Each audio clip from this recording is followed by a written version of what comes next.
Hello साथीहरु, हाम्रो यता चाहिँ लाइट गएर बिजोक भइरहेको छ अहिले हो।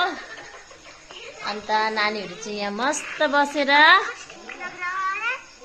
फोन हेर्दैछ। धन्न हाम्रोमा चाहिँ स्ट्यान्ड वाला लाइट पनि छ र स्ट्यान्ड वाला लाइट बालिरहेको छु अहिले हो। अनि खाना पनि पाकिसक्यो मेरो चाहिँ हो। आज चाहिँ खाना एकदम सिम्पल छ, दाल मतलब भात बनाएको छु हो। अन्त लौका काटेर अन्त लौकामै दाल लगाएर बनाएको छु, मसलाहरु लगाएर एकदम टेस्टी हुन्छ हो। त्यसरी बनाउनु पनि मिक्स गरेर। सो तपाईहरु मेरो भिडियोहरु हेर्दै गर्नुहोस् हो। अन्त भिडियोहरु हेरेर चाहिँ साथीहरु लाइक कमेन्ट पनि गरिदिनुहोस्, किनभने हेर्नुस् त यस्तो अँध्यारोमा पनि म भिडियो बनाइरहेको छु हैन। सो यति नै अहिलेको लागि चाहिँ टाटा बाई बाई।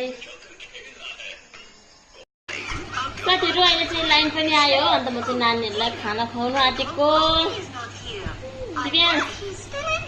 दुईजना फोनमा एकदम बिजी भइरहेको छ अहिले हो।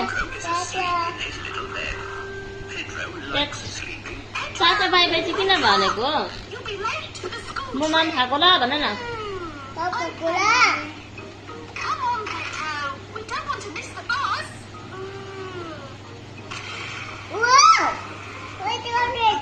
दिदी भाइलाई नि म चाहिँ एउटै थालमा लगाएर खुवाउँदैछु हो।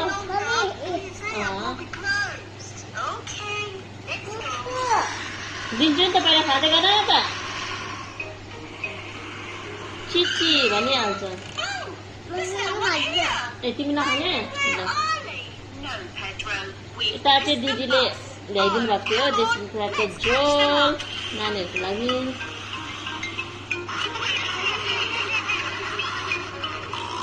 छिटो छिटो चपाउ नानी।